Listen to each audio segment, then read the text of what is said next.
I'm also part of the UMMA Student Engagement Council at the University of Michigan Museum of Art. And so today we're doing an activity called Nature Palette. And this activity is today being geared towards college students as part of UMMA's virtual study days, which is a bunch of activities, downloadable materials, pop quizzes, essays, things that you can use to help de-stress during what are study days at the University of Michigan. But if you are or you know anybody who might have any kids who might be interested in doing the same kind of activity, we'll be running a very similar activity but geared towards families on May 9th, 2 weeks from now. So you can point anyone you know towards the UMMA website to register for that. And it's going to be very similar to what we're doing today, just more geared towards kids. So to explain a little bit of what we're going to be doing here, this is a project that follows in a long-running tradition across a lot of different cultures of using dried plant materials to make art pieces. And there's a lot of different ways you could do this. Sometimes it's more pattern-based, sometimes it's more pictorial, but the thing that we're going to be doing today is based off of a Western tradition that's formally called Exicata. That's spelled Exsiccatae. It's a wild name, but that's really a fancy way of saying using dried plant materials to make patterns, essentially. And these were used as ways of kind of both data collecting, but also making art pieces. So people would make them specifically with certain regions in mind, or would make exsicatas that were specifically from only materials in their garden. And a lot of the times it would be like an artistic way to sort of show off the common plants of a certain area, or the common plants in a certain family of plants. So I can show you some examples right here. If we switch to our more hands-on view. I've got some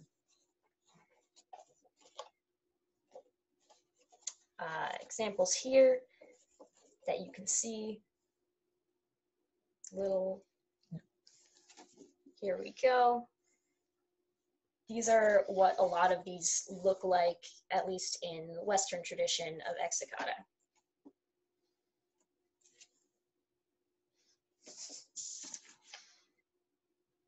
And all of the ones that you can see here were made with plants specifically from northern Michigan,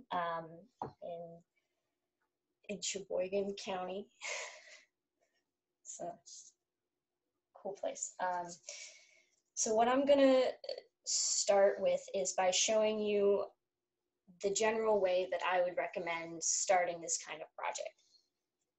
So we're going to take a look and assess the materials that you have with you. Everyone's going to have different things, but it's important to take stock of what you have and hopefully realize the differences and variety of what you have and take advantage of that when you're making your pattern. So what you're going to do is you're just going to look at what you've got and identify what's sort of the biggest materials that you have in terms of individual materials. So like for me, it's all of these leaves, these really widespread leaves, and maybe some of these flower petals. I've also got some linear things that I can work with, stems, etc. But I've also got some things that will make some really great small pieces to use, and I may use those later on. So how I'm going to start here is I am going to identify a shape that I'm going to use as my base shape. Now, I really like hexagons and pentagons. I think I'm going to go with a pentagon for today because I've got 5 of these long petals and I want to use those as kind of my base shape. And what you're going to do here is mostly go in layers. So the first thing you want to do is start just laying out a potential idea of how you want your leaves to be arranged. You're not going to be gluing anything down yet. Hopefully you have some white or tone paper to work with. I am working on some Bristol paper right now. Watercolor paper works great. Printer paper works if that's what you have on hand. Otherwise, newspaper, something that's going to be slightly absorbent to the moisture of these plants. And now what I'm noticing with these leaves in particular, and you may notice too as you're working with your various materials, is that they're different lengths, even if they might generally be the same plant. So I am going to actually cut a couple of these down a bit to achieve a little bit of a more even shape.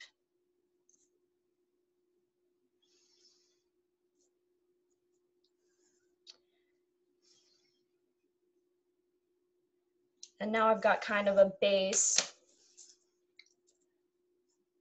of where I'm going to be working from here.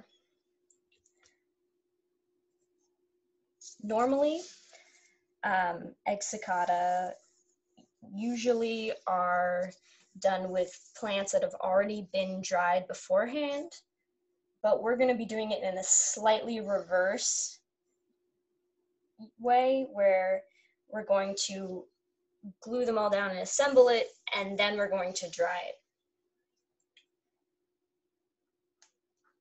That makes the plants a little more volatile to work with, but it still works fine.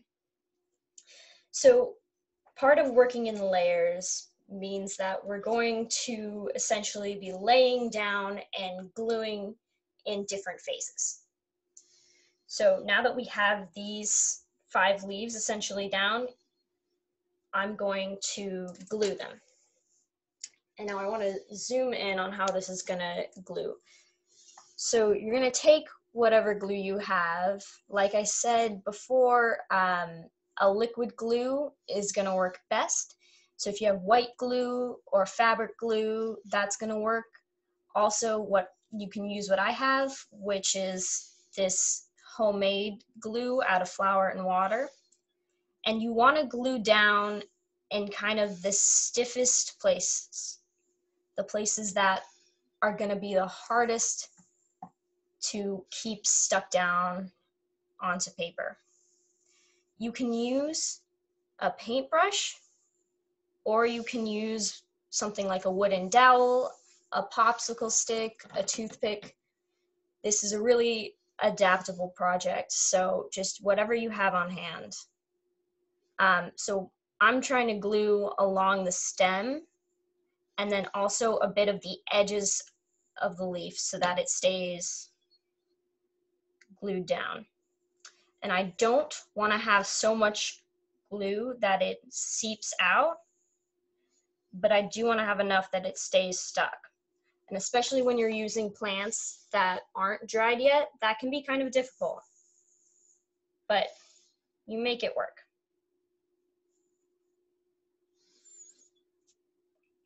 You're going to try and keep the glue from getting onto the front of the plant material.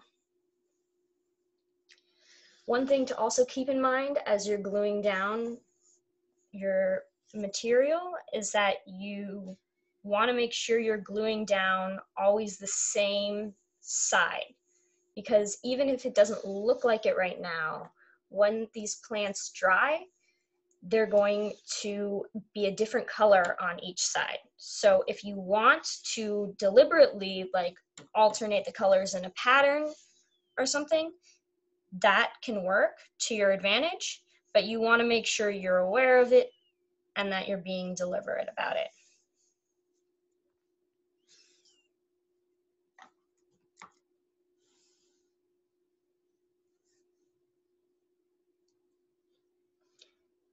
can be especially difficult with this flour glue. It works really well as an adhesive, but it's definitely not smooth. So if you're using that like I am, you want to be a little careful.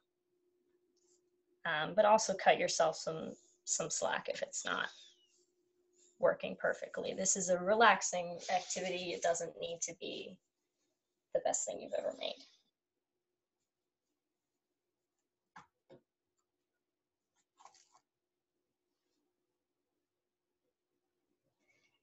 Again, if you've got any questions as we go, please feel free to put them in our chat. You can also ask them yourself if you'd like, but keep in mind we are recording this, so if you do that, your voice may end up being on the recording.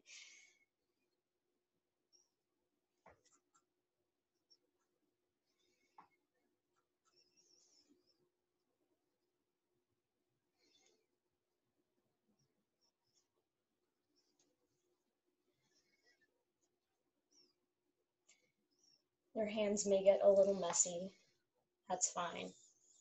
That's part of the fun.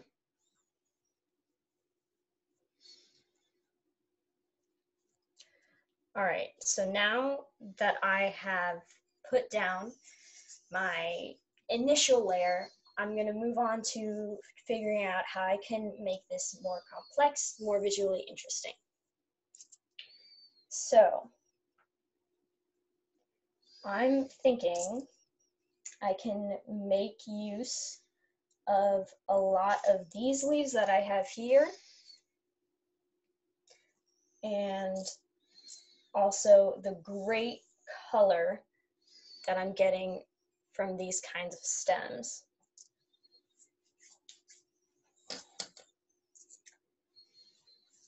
So I am going to start stripping these stems a little bit. I recommend when you're doing this project, especially in the future, when you're collecting plants, to try and keep them as intact as possible. That really helps broaden the options that you have to make a lot of different kinds of things and respond spontaneously to what's happening visually for you. I think I'm going to cut this in half. Obviously, you can continue with whatever kind of layering you want. This is your project. You get to do whatever you'd like. I want to connect these, so I'm going to cut these down a bit more and see what happens.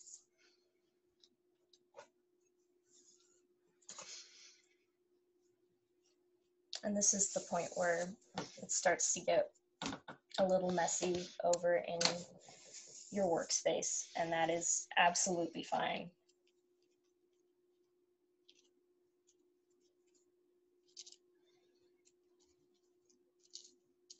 I'm going to lay that down.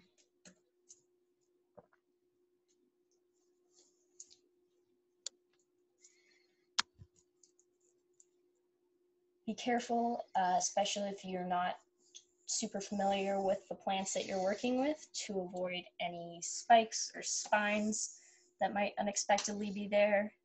I know I have a few on some of these plants, but that's okay.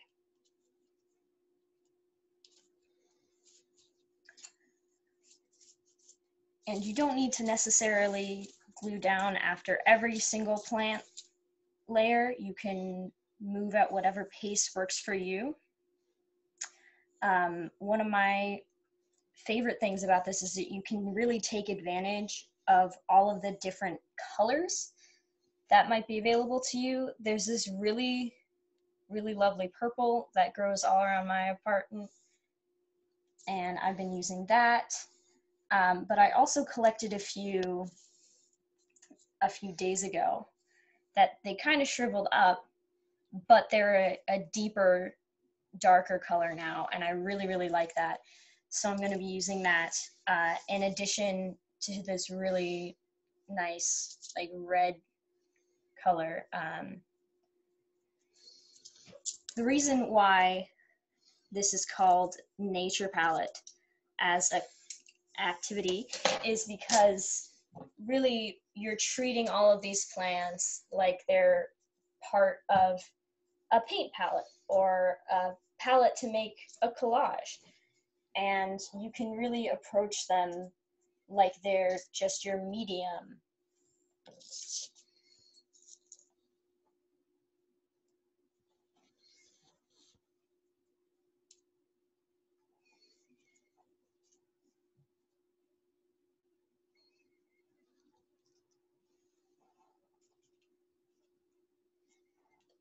If you don't have a wide variety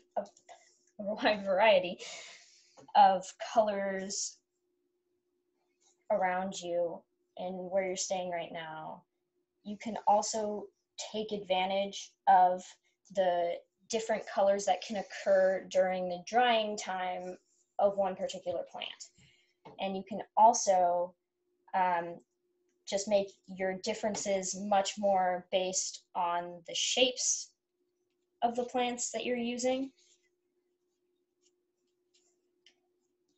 because a variety comes not just from the color, but also from the variety of shape, the variety of texture, the variety of width, the variety of like fuzziness to smoothness, and also the variety of number.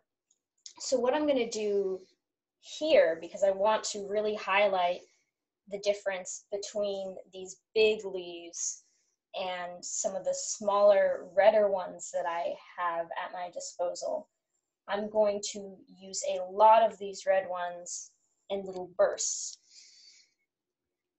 to make this more visually interesting. And that can be really difficult because working with really, really small petals is really hard to do. You have to keep a good eye on them, try and make sure you're working in a place where it's not too windy, and it really helps to lay them down before the hand.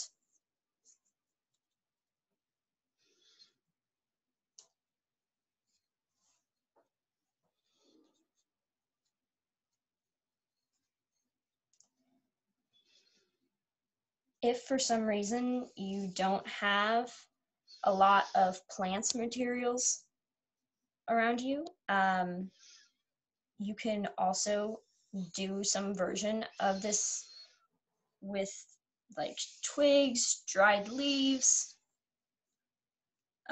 or other waste materials that you find. If you have a bunch of wrappers lying around, you can use those. I like how this works with plants specifically because it allows me to engage specifically with the location that I'm in, but that can be achieved in other ways.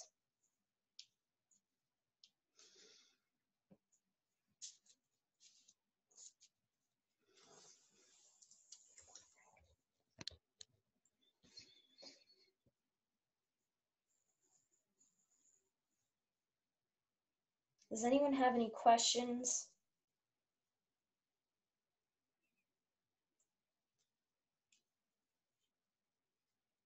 Anything specifically that you might be individually coming up against in doing this activity?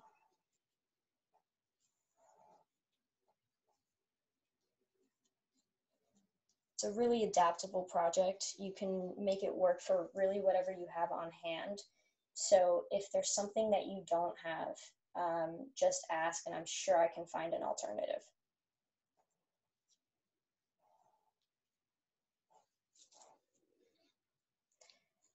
I conveniently have some tweezers.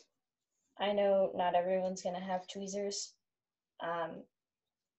So there are other things that you can use if you have anything that's like, honestly, even a fork and a knife, chopsticks, kid scissors, an X-Acto knife, although be careful with those. That'll work. We do have a question. It says, what is your favorite plant? That's a good question. I don't really know. I have a lot of plants that I like. Gosh, that one didn't work. There's a type of plant that is really not native to the US, but they're carnivorous plants, specifically the Nepenthes, the Nepenthes family, I think. It's like the Nepenthes, it's the Nepenthes genus. But they're really beautiful plants. I would never use them for an exicata because they're not the most common, and I don't have access to using a lot of them right now. But they're really, really cool plants. I recommend checking them out if you haven't heard of them, but carnivorous plants are really fascinating to me. The pictures are actually modified leaves, which is wild. A lot of plants have a lot of really cool modifications that they make either to their stems or their leaves. Something to tell the difference between a cactus and a succulent, for instance, is that a succulent, all of its little parts are modified leaves, the parts that are like fleshy and hold water. Whereas in a cactus, that part is the stem that's been modified, and the spines of it are the modified leaves of the cactus. Just a fun fact. So now I've got a little bit more development, as you can see, and I am going to pause and glue all of this down while we're here. Now, the tricky part with gluing down all of these really, really small ones is you don't want to overload them with glue. So I'm going to try and make sure that this dowel that I'm using has only a little bit of glue on the tip where I'm using it, which can be really hard with this flower glue, but it is possible. All right, then we're gonna try and press that down. Okay. For things like twigs or stems that are really, really sturdy, you may have to get enough glue on that it will kind of press out, but that's sort of the price to pay for using stems that are really woody, is that they kind of have a mind of their own. So you need a lot to hold them down.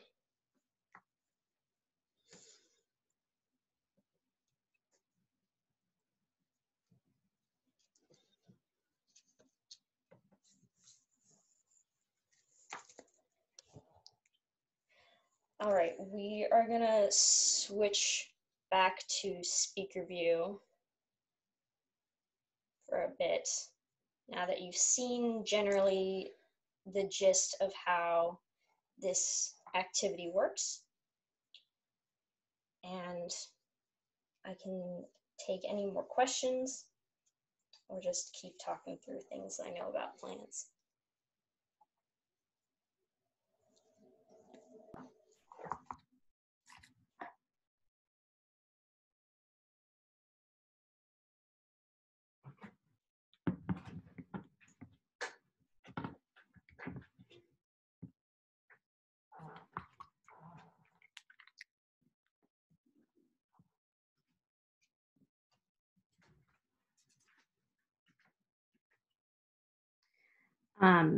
As you might guess, these stems, just as difficult as they are to put down onto the paper, they're also a little bit of a hazard when you're trying to press different projects, because a lot of these plants will press pretty easily, just with some heavy textbooks or books, but it's going to be offset a bit by whatever sturdier pieces of plants you're using.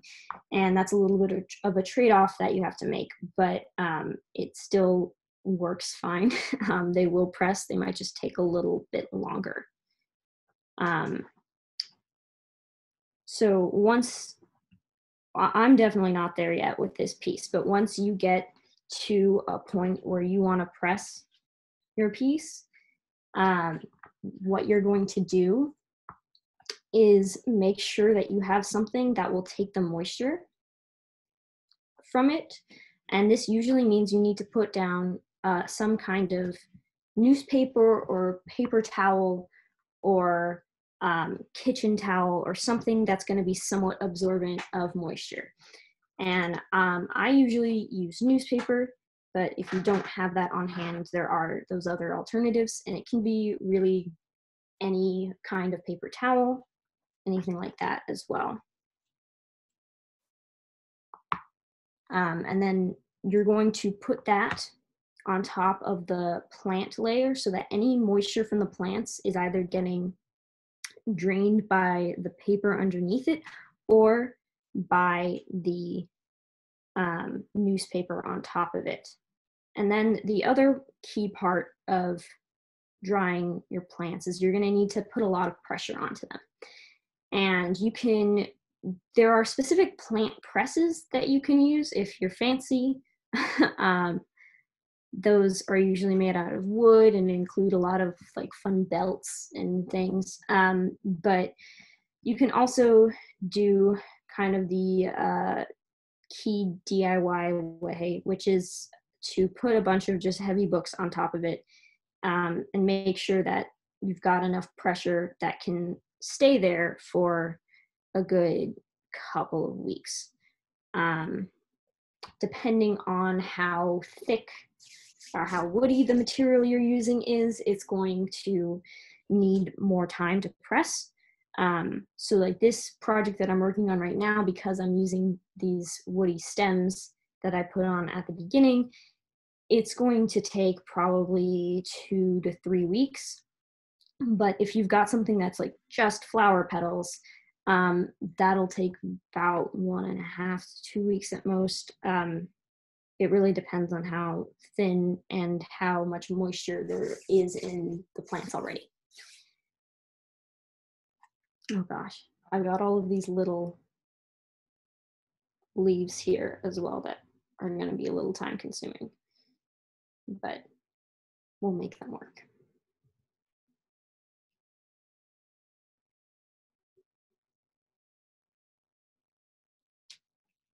Again, I'm here if anyone has any questions. If anyone wants to show a view of what they're working on, you can do that as well.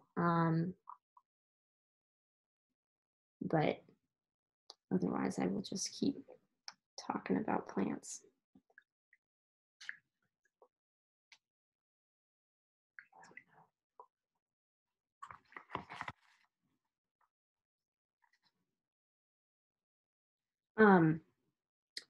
One of the key things to note about using all of these materials is that you want them to generally be somewhat organic so that they can be degraded or be broken down if necessary.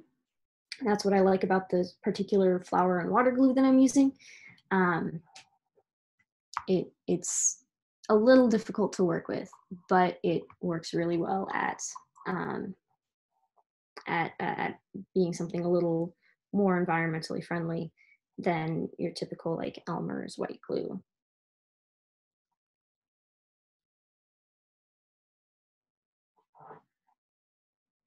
So someone in the chat asked when I first started doing this technique and how I discovered it.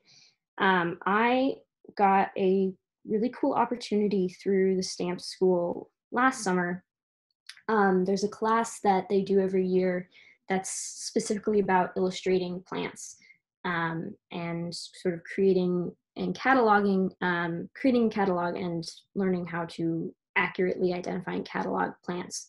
Um, and there was a part of it where we essentially went to Sheboygan County, Michigan, and um, collected a bunch of plants and dried them and used them for both illustrating but also for Exicata. And that's mainly where I learned about all of this. And I mostly do a lot of painting, and specifically watercolor painting when it comes to plants, but I kind of found a love for working directly with the plant materials themselves as well, um, which is where I learned about these.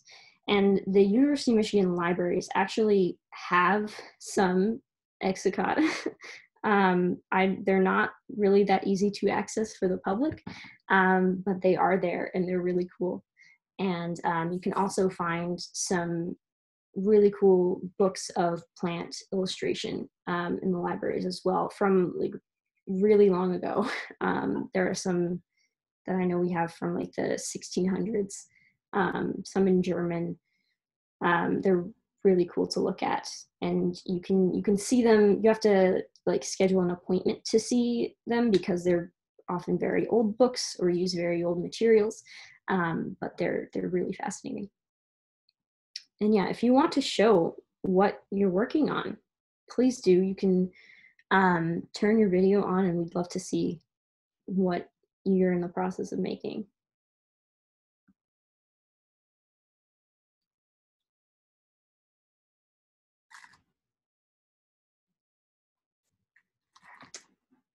Everyone's being shy. That's okay.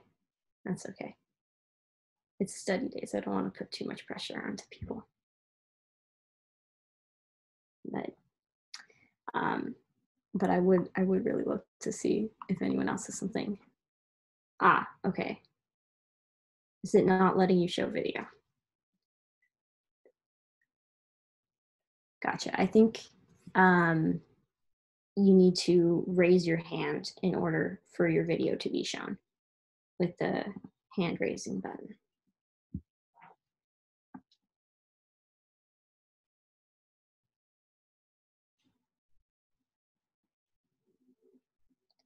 Bree knows how this works better than I do, I think. But if you can get your hand raised, then the host can turn the video on, or you can do the clapping thing, I guess. I'm not sure how to. Oh, cool. Oh, I like that. You've got toned paper. It can also work super well. And so this is like a dark gray or a black paper, and that's a really good idea.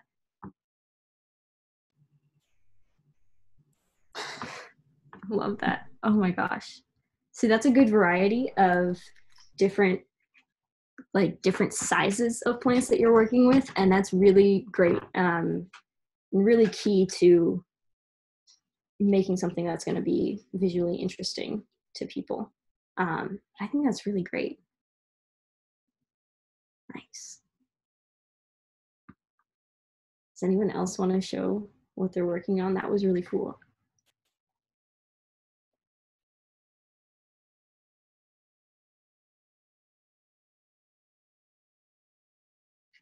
All right, well, if not, that's fine. Are you ready to? All right, we are going to go back to showing you how this looks because it's pretty much all glued down now, with the exception of one small. So here we are. I lost whatever the stick was there, but this is all pretty much glued down at this point. You want to try and keep your paper as clean as possible, but that's going to be hard with glue, I know. Took me a lot of working with this to get to a point where I didn't just have glue all over the paper. And that's even with easier to work with glue than flower glue. So you can stop at a point like this, or you can keep going and add more complexity. I like complexity, so I'm going to keep going. I've got these kind of like springy shoots here. And I've also got these wider leaves that might be a nice contrast to the really small red leaves that I have.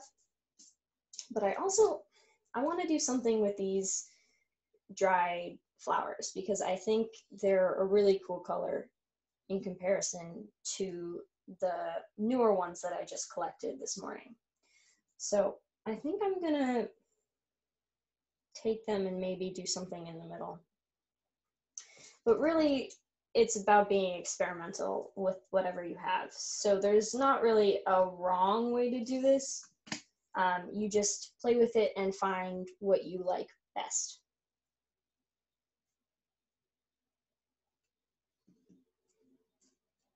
I only have 4 of these drier flowers, so that might dictate what I'm able to do. But you work with what you have.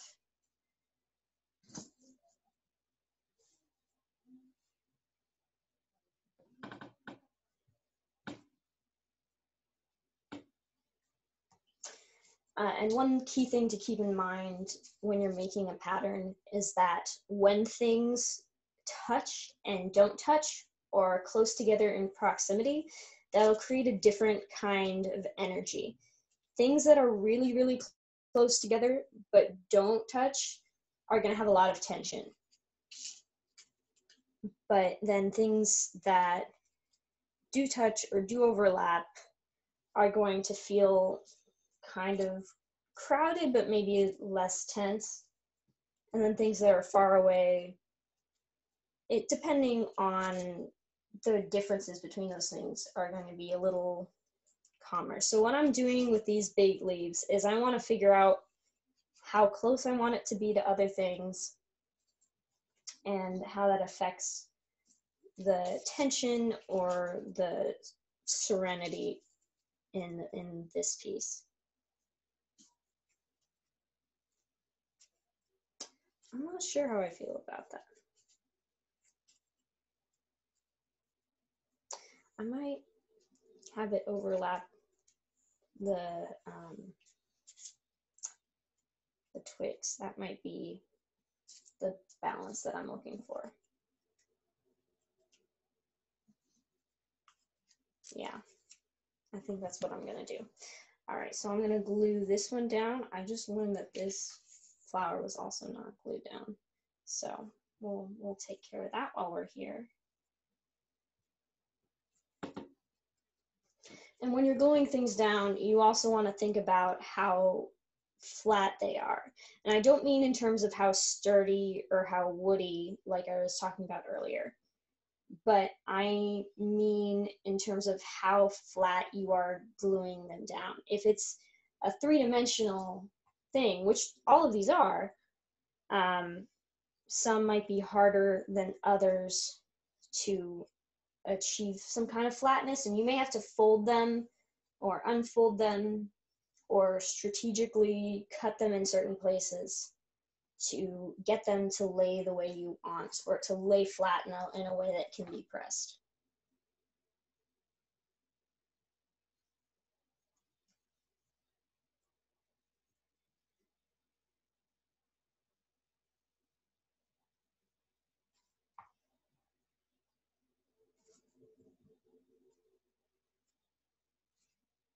And because I've got this twig under this leaf, one of the harder things to keep in mind is that I've got to glue it kind of on either side and allow it space to drape over the twig without breaking, which can be kind of hard.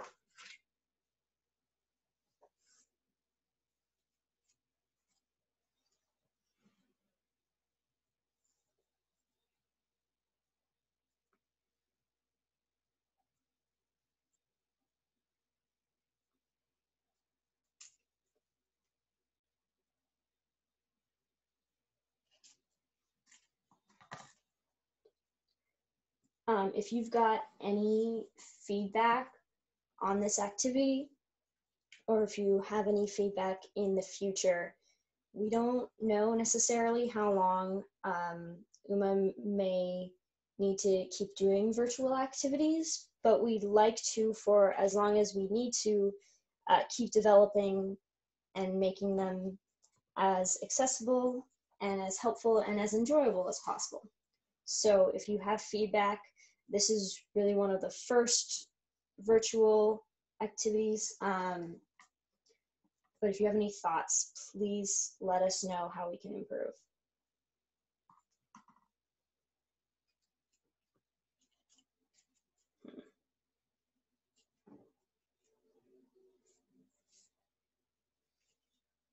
Is that one glued? Sometimes it's hard to tell. All right.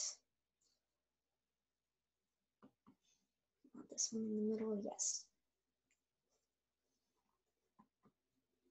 As you can see, it's a really spontaneous process. You can start with a plan and a shape and a lot of different materials, but what it really comes down to is just responding however you end up feeling in the moment. I really like the way that these sit on the twig. I kind of don't want to tear them apart. But I might.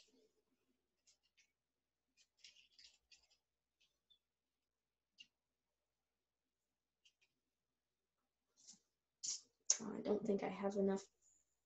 Never mind.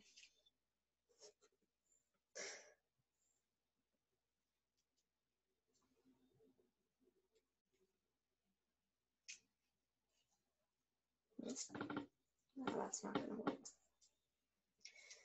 If you set something down and it's still in kind of a 3D shape, like how this twig is, where it's not going to lay flat, those will still press. You'll just have a lot less control about how they press and what side of each petal and exactly where they fall. You won't necessarily be able to make that call. And that's fine. That's up to you. If you want that amount of spontaneity, you could do that. I think I'm going to take these bunches of smaller green leaves and use them. While we're doing that, does anyone have a project they want to show? Any developments that they want to get feedback on or ask questions about? If you want to, you can raise your hand and our host will unmute your video and we can take a look.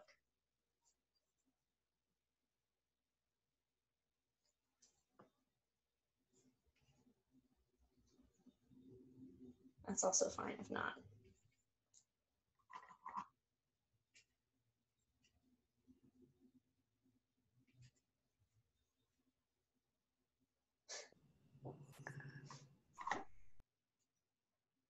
Okay, it's a little harder to see because there's like a hand. Okay, cool. Is that like dandelion in the middle? It's I don't actually know what it is. It's a plant that has a lot of tiny little pieces of pollen, I think, that have fallen off. It looks like it's something in the aster family. It came off of a bush. I don't know if that helps. Okay. I don't know. But that's going to be really interesting because it's kind of 3D. So then when it gets pressed down, you're not going to be able to control necessarily what it looks like, but dandelions and things that are asters or in the aster family, which means that they have a lot of like little flowers in one head of like flower looking thing. It's like sunflowers, those kinds of things. Those actually press in a really interesting way. because they will press and they will dry out, but because you don't necessarily have control over them, they can make some really cool unexpected shapes. So that'll be cool to see how it turns out. Cool. If I all these little like pollen like there, but like I don't think I'm gonna glue down every piece. Will it just stay? It probably won't stay. You can kind of like brush them off or shake them off or blow them off or whatever works. But when you press, they're not necessarily gonna stick down. But what they might do is they might stick because of the moisture from proximity to these other moist and glued down things. So if they're still there when you press, they aren't necessarily going to stick, but I can't guarantee that you're going to be able to get all of them off afterwards. So try and get as much pollen off of your page before you press. Okay, great. So this is pretty much almost done for today of where I want it to be. So I'm going to show you what I'm going to do to press it. So I like using newspaper best, but like I said, paper towel, whatever kind of paper towel you have, or kitchen towels, or if that doesn't work, you can put down a sheet of lightweight paper if you have any newsprint, or if you have printer paper, if you don't have any of the rest of those, that will work as well. But I've got a sheet of newspaper. You want it to be fairly thin, so you want it to be kind of one sheet, not like the whole paper. But I'm going to put that down on top, and that will be what's absorbing the moisture as these dry. And then if you have any kind of like heavy, flat thing that can put pressure on top of your project, that will work best. Textbooks, dictionaries, whatever your heaviest books are, I've got a bunch of these right here. And you want to make sure that they're capable of covering pretty much your entire pattern. So these might not actually be quite big enough, but hopefully they'll work. And then you want to keep this on for about 2 weeks as an average. If you have thicker materials or like the dandelions, you're gonna maybe want to wait like 3 weeks, because those might take a little longer to have dry and make sure that they're holding their shape, especially if they're like really thick things, because then you don't want them to like be springing up after you've taken them out of your makeshift press. But yeah, that's pretty much how that activity works.